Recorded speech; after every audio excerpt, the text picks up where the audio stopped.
Okay, so welcome to another episode of the HiddenCove Podcast. I'm Ricky. I'm Nick. I'm Harry. So, for this one, we're just going to answer one of the questions that came in to the on one of our videos. So, take it away, Harry. Yeah, so this was supposed to be in a previous episode. We literally in the first episode were like, oh, we'll do questions in every episode. And then we completely forgot about it because of how tangential that episode was. It is almost definitely out by this point. That's why it maybe looks very similar. So That's why Harry's still got Subway on his t-shirt. Yeah, that's why I still have Chipotle sauce on my shirt. We had a question. I'll pull the exact question because we're very professional here over at the HiddenCove. We have it on hand, and I'm definitely not looking for it. We probably cut around a lot of that. There was a lot of rambling. There was some hand holding up of card that might be in there. Sting. So we have our friend TLV from our locals that decided to ask us. Pokemon have their League Battle deck products to help getting new players into the competitive scene. These often feature staple cards and give the base structure of Tier 1/Tier 2 meta decks. If you were to design a similar product with the aim of it being a step above the starters, which two decks would you pick? Ooh. It's a tough question. So, the Pokemon never used to have this product. Yes, this is a very recent thing. It's a very good step in the right direction. The first good step they took was the releasing what I think it's called the trainer toolkits. Yes, where they'd have, here's a really important staple card. Yeah. And here's a load of additional staples. Yeah. And that brings the price of all these staple cards right down, makes it really affordable.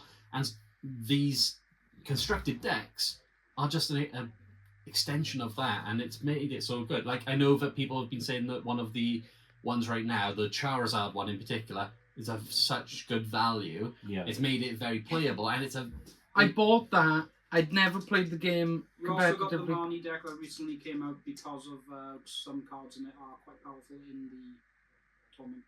Nice. Because it allows you to apply energy cards to any Pokemon you wish.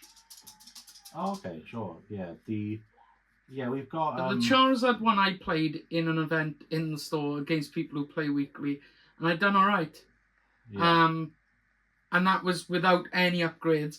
And I've been told that if you upgrade it for about 20 to 30 quid, you can make it You have a Full an meta actual deck. full deck. meta deck that you could take to a regional. Yeah. When I started, the best you had were the the starter decks. Yeah. And you get the occasional one where it was quite good.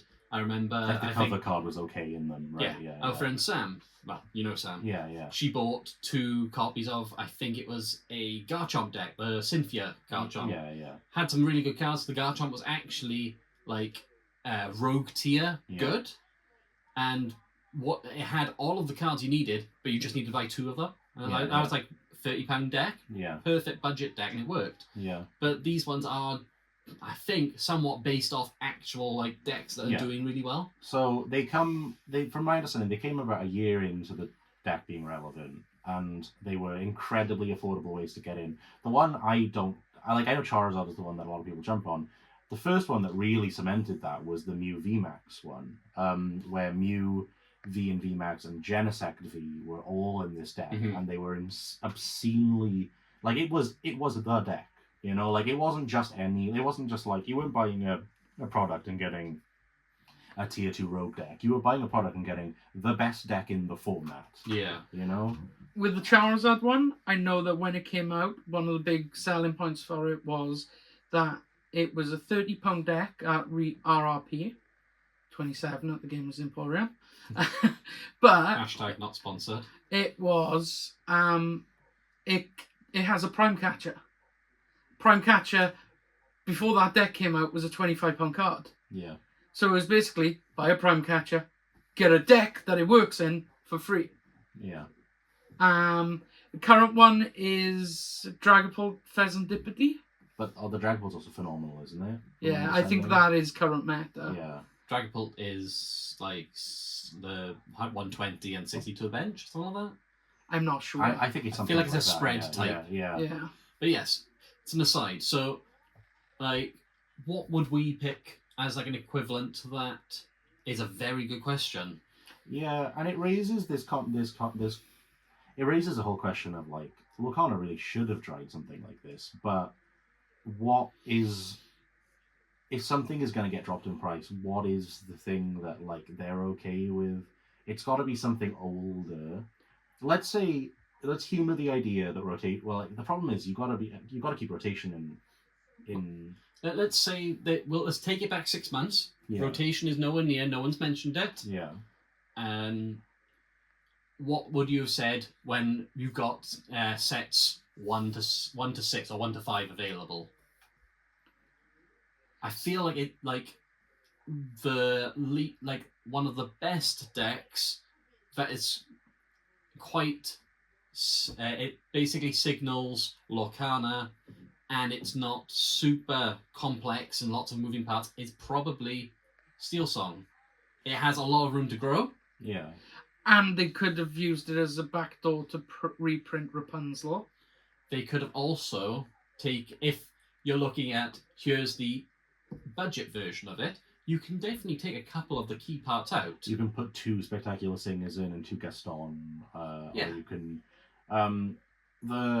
there's a lot of key pieces. Like maybe you don't have 4 and 4 of like the staple rares. Maybe you don't have. Yeah. Maybe your removal isn't literally 4 grab your swords or something. Yeah. Maybe it's like 2 of like a Zeus or something. You only put 2 whole new worlds in that. Yeah, or I guess you've got to put whole new world in as well, haven't you? Steel Song is a fair one. I think I was going to say Steel Song because I think it's one of those ones that isn't as awkward to pilot as some of the other ones. I think maybe just because it's been tier 1 since set 1 is Ruby Amethyst.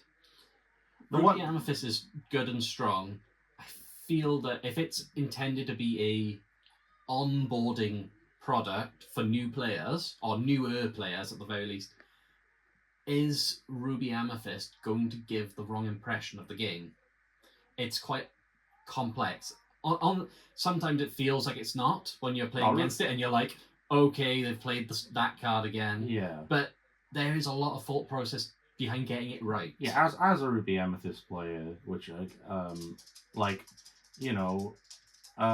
it's a deck that takes a while to like fully pick up. I mean, you can pick it up.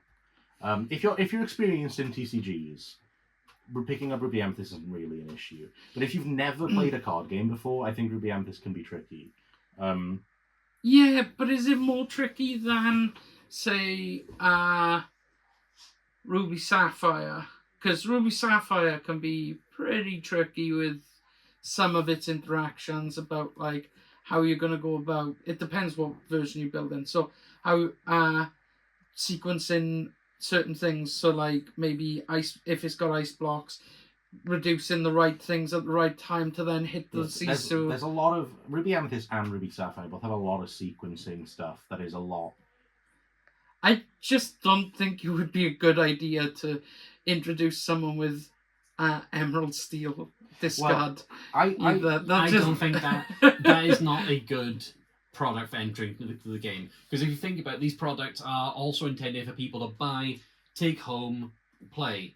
If you're going to pick up 2 of these to play against each other, no one at that table with Emerald Steel discard is going to be having fun. I think that there is a definitive answer for one of the 2 of them, and it came to me when we were talking about it then. It's Lady and the Tramp. Oh, I was going to say Lady and the Tramp would be one. It's Lady and the Tramp. I was going to say Churner Dogs would be one, because that is a stupidly good deck. But I also think that could be just a beginner deck. That could be a starter deck. Because I don't think it's got anything expensive that it's going to be making more affordable, which I think would put it more in the starter deck range rather than join the meta. I think it's a very good deck, and it could be one of them. I think it's perfect for it because it's tier 2. But that's also from my perspective of being like, I don't want people to just immediately have access to tier 1 decks, which I don't think is necessarily a problem either. But I'm trying to think what kind of like color combinations have we had have been meta relevant. Obviously, I would. the red control decks have been Yeah. a staple, but they just, I don't know if they are beginner friendly. They're control decks, and it's They- hard to give someone that doesn't know how to play a card game and go play something that controls your opponent when you Yeah. don't know. You Yeah. need to know how the game plays to play control well, Yeah, right? yeah. Like, if we not... I thought we were trying to make a tier 1 deck. It doesn't. But- Well, he said tier 1/2. Okay, so if it's a tier 2 deck, I would really like them to do... just because it might introduce it into the format a bit more, is Ruby Steel Pirates. I think Ruby Steel in general is very good at onboarding players because they're fairly honest colours. Yeah. I think Ruby Steel. It's got a lot of fan favorite characters in it too. It plays very mid-rangey as well. Yeah, and that's usually pretty easy to Yeah, kind of very grasp. tempo. Yeah. Like when I first picked up Magic, I played mono white. Because it's very tempo-y. It's very just swing guys. Yeah. Emerald Amethyst is a possibility, but maybe Emerald Amethyst is a little too. Is that Toolboxy are and we want. you saying that Emerald Amethyst in the Under the Sea variant? Oh, sorry. Like Emerald Amethyst, I'm like- thinking Emerald Amber. yeah, like because that discard deck, I would say no. But like Emerald Amethyst, I think of kind of like the tempo-y, like turn 1 Curse Merfolk, turn 2 Banzai, that kind of aggro deck with a little bit of interaction. But that's also what Chernodogs is. Yeah. Chernodogs also has Rapunzel in it. And if you're trying to make a product that's perfect for that kind of range, reprinting Rapunzel in it kind of feels perfect. Yeah, because majority of Chernodog is on the cheaper end. Yeah. And if you have, here's the product, and you also get 2 Like- copies of Rapunzel, Yeah. because you don't need to put too many in it. No, 2 no. copies of it, and then the rest of the deck, and you retail that, I don't know, if you're saying it's a whole deck, you could buy it. How much are the Pokemon equivalent? £30. £30. Yeah. I feel like they could do that, and that would have the added benefit of making Rapunzel a set 1 card that's very collectible, Yeah. much more affordable. It's also dog themed, which is just a massive thing. Yeah. Like Lady and the Tramp in general is a really popular IP.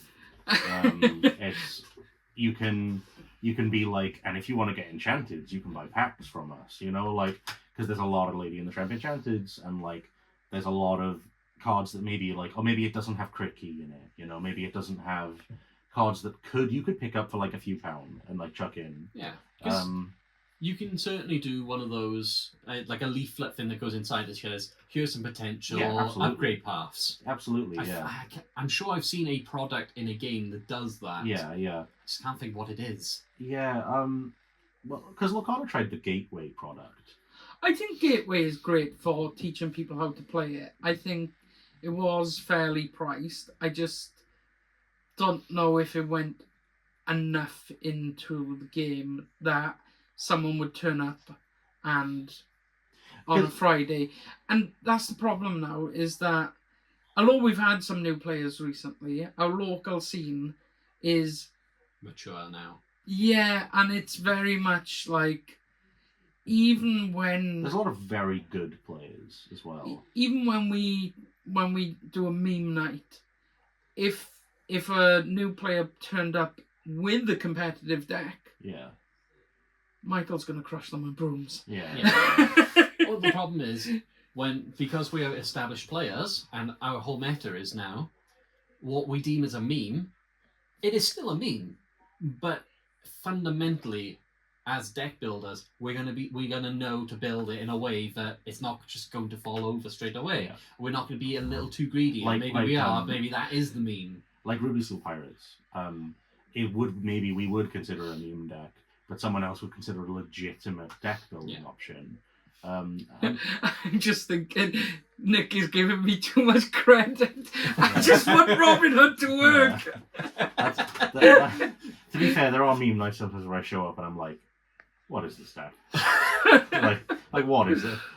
How did I come up with this? But on the meme night, one of my favorite meme nights was when I made Beast Tribal in set 2, and one of the local players came with Meta Ruby Amethyst, and I took a game off him with a meme beast deck that totally didn't work. Yeah. It was built basically on the one trick thing of beast is going to cause damage, and then I'll be able to use Relentless, and then I'll do damage to the spongy beast, to ready Relentless, to quest with Relentless, to damage the beast, or run my other beasts into their board, but then the spongy beast would take the damage. And it worked once. The mini deck I really enjoyed was your one with Hercules and... Mega Ramil. What a fun deck. What a genuinely fun deck. But coming back to the... I think another deck I think is a really good option for that is Amethyst Steel. Because Amethyst Steel is a very mid-range shell. It's a very, very approachable deck. And it's somewhat forgiving because it draws cards and it's just constantly got a hand. You don't just run out of gas. It also would be a really good opportunity to reprint Genie and make it cheap, that's all I'm saying. Because Genie should not be a £10 card. No. It's a rare. Like, at the end of the day... I still think that they mixed up the rarity on the Genies in that set. The legendary Genie in that set, sometimes I forget even exists. It's the one where every time... What is it? Every time you draw a card, you draw an additional card or something? Oh, is it the one that you have no hand, but every time when you start at start your turn, you draw a card, and every time you play an action, you draw a card. And then at the end of your turn, your hand goes away. Yeah. Yeah, it's something like that, yeah. We could have gotten it totally wrong, but like all I know is at the end of your turn, your hand goes. Yeah. And everybody was like, but wait, you can use Clarabelle with that card, and you can have the Genie. And mill yourself. Yeah. You could play Clarabelle and that, and the card. And it's only like, what? It's only like 15 it's only 21 ink. It's not like B-Prep doesn't beat me, even though I have no answer to it. What? It's the part of the episode where we have a dog interruption. It's tradition now. Yeah. She has appeared in every episode so That's far. true. She's appeared in more episodes than Michael. Yeah. So I would say if I were to give two, I mean, I don't like the idea of giving Steel Song to more people, but maybe that's biased. I would like to say, I think Lady and the Tramp Journadogs is a perfect answer. I think that's a really good one, and it gives a low-end, more aggro-y version. So you wouldn't want to give a control deck and another control deck. Yes. You need something with... The problem is if you're putting them together, you need something that can win into each other, right? Yeah. And Steel Song, in theory, just blows out Journadog. Yeah. So that's why I'm thinking Amethyst Steel or Ruby Steel. I think Ruby Steel might be a little too fringe play. Yeah. Although, if you lean into the tempo-y version of Ruby Steel, you've got cards like Flynn Rider and stuff, which should go over the top of Journadog, and you should might be you're competing in that way. And then you've got the Sisu. I would say the Sisu line would be the big Sisu, The big Sisu would be the chase card you buy in that product. That's why you're buying that product. You get two big Sisus, and that deals with their board. Yeah. And there's not a single Journadog card goes above two. Yeah. You can put in two big Sisus, you can put in 3 or 4 of the 3-drop one. Yeah. I would put in the evasive and the 3-drop and the Flynn, which would make that would basically be Lawrence and Gantu. Yeah. Yeah, the rare 4-drop Gantu that just quests for a lot. Like that one could really be good in there, you know? We just have, which is great. I actually really enjoy it, because especially when I'm editing, then I can just see her. What's she doing? What are you doing to him? It's like Commander at Home. Yeah. No, it literally is. Yeah. It's Commander at Home, but Lorcana, and we just have dog interruptions. But you know, I think that's kind of what we think on it, though, right? I don't know what else. I do think it'd be an amazing product to come in. Certainly Now- better than that Yeah. gift set they did. Yes. Although, if you were just to humour it, let's say there was a post-rotation variant, what do you think? Because Chernodog is fine. Do you think Steel Song is still fine post-rotation? Not while we don't know the cards. Maybe it is Amethyst Steel then, because it's more sustainable. Yeah. You've got, you could maybe... Ruby Steel is arguably very good now, actually, because you got Mushu and stuff. Yeah. You still keep Calhoun, And the Mulans. the Mulans. Maybe the chase in that can be the Calhouns, because the Calhouns are expensive. Or maybe you could make it. Maybe they could put the Namari, the new legendary Namari. In, Yeah. or something Or like that. the gent we were talking about earlier. The The 7-drop by... I I imagine Vincenzo. it's pennies, but... Yeah, Vincenzo would be fun. Yeah, I think Ruby Steel's a good shout in that story. Yeah, Lola thinks Pluto should get a place. Yeah. Pluto's a good card. Yeah, Lola is a big fan of Pluto. She loved the Chernodog product. She would love. Yeah. She would be like, oh, I can play aggro. I can turn cards sideways. Whilst we're speaking about interesting new potential products, would you guys be interested in seeing more like I believe they call them checklane blisters? No. No, you wouldn't like that? like the triple booster. Triple booster with Like a a special promo card or something like that. So if they did a Rapunzel reprint in a checklane blister. Maybe. I'm not against. But those it. checklane blisters tend to be, the promos would more than likely be something like a Mr. Smee. Yeah. So like, whereas it's a good card, Mr. Smee, they wouldn't be valuable. It's no. no value. It's not going to be a Rapunzel. I know. It would only That's be fair. it would only be really beneficial to the people that don't buy singles online or the hardcore players that want foil variants of cards. Did people not invest highly in those Lilo products, which were variety of old boosters? Yeah. Trying to get Which rid of has old now stock? become clear that they were getting rid of old stock. It's the unloading old stock product. Yeah. Yeah. Like the Lilo itself was one of the reasons people are buying it. They were just getting 4 packs with it to justify the 5 price. packs. 5 packs. 5 packs. Yeah. Yeah. And we spoke about that pretty extensively in episode 1, actually. We spoke about how much we hated that. Not the product. It was the fact that after it coming out, not long after, they turned around and went, "Surprise rotation!" And But all of the say packs in this those are- product are rotating. Say if all the packs in that had been of the brand new set, and the card was from the brand new set, Yeah, which it yeah. was, Lilo was in the newest set at the time, right? Yes, yeah. So if those had all been the same set, Yeah, I wouldn't have been. I would like that's why the Elsa one that's coming in November is pretty much that. It's rotation safe sets, 5 through 8. Actually, it might even be 5 through 9. It might be 5 because it's coming in November. Yeah, so I think it's 5 through 9, and it has the promo Elsa in it, which is a rotation safe card. And it's really pretty. And it's prettier than the Lilo. That might be Yeah. biased because I love that card, and I never played the Lilo, but I'm so excited for that one. I like the Lilo. It's just reassembling skeleton. it's reassembling skeleton, but I found that in my magic book, and I was like, "Look, it's Lilo." And I was like, "Oh." I kind of want to get a alter version. I might just cut up a Lilo and Yeah. just... You But- can do like a hardcore championship with it, yeah. but like the only issue that I have with that Lilo is that it's a great card, great effect, and we've seen that effect in other games to great effect. But reassembling Lilo in a meta that contains Calhoun is just Calhoun. Oh, I know. food. Yeah. Oh, and also in a meta that contains half shot. Yeah. Yeah. The amount of times I played against people that have lost because they've gone Lilo, like I'll bring it back and I'm like, okay, that's a half shot target. Like I can now just half shot you.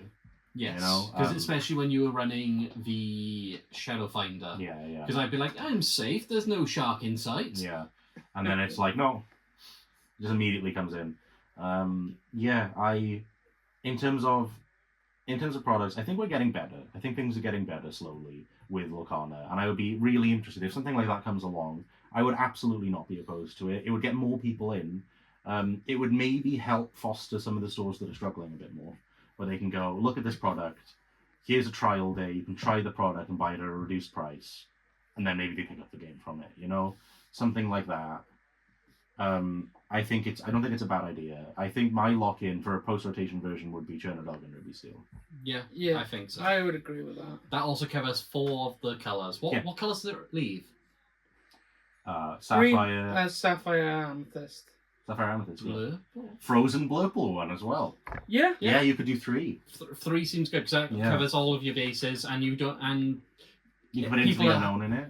If you've got people at home, you can buy all 3 decks. You've got a pod where you can just go, well, winner stays on kind of thing. Yeah. Yeah, it covers every ink. Actually, that's perfect. I didn't realise it left those exact colours. You have Ruby Steel that are represented by all the new Ruby Steel stuff. You've got Churner Dog, which is an aggro deck in its purest form.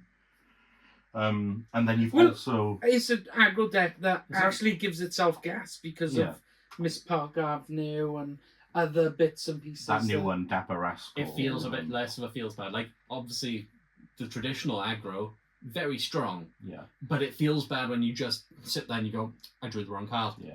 At least in Churner Dog, you get that a bit less. Yeah, you can fuel your own draw.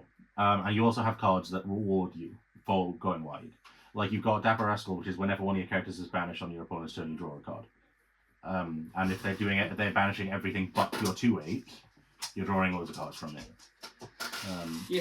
And how many daisies are we putting in that deck? 2. How much is the daisy these days? It's not that much. It's not that About much. a $5, right? Not even, I don't think. Maybe like 4, maybe like 3 or 4. But But you know, a £12 playset still a £12 playset for a new player. Yeah, but that could be an upgrade path. Yeah. Nala's really good on her own. I don't like that Nala card. I don't. 0-4. I don't like it. I don't think it's good. No. I feel like every time I see it, I go, that's filler. That's there because it's the 1-drop, not because it's good. I just think it's because it's 1-drop that doesn't die.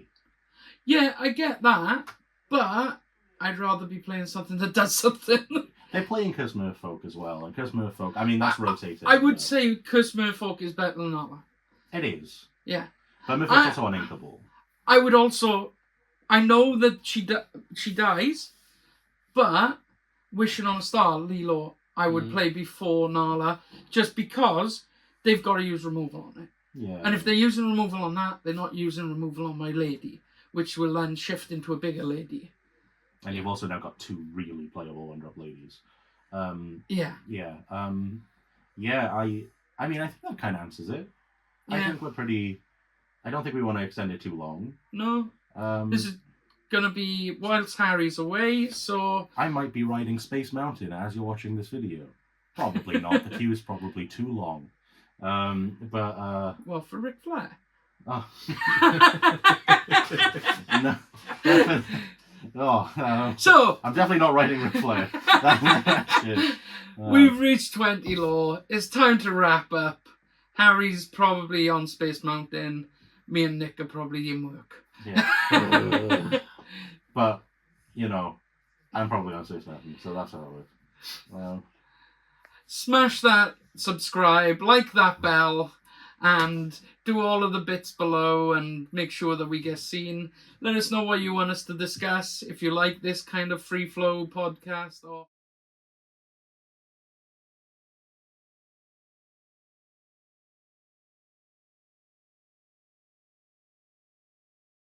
This is the 10 best green cards.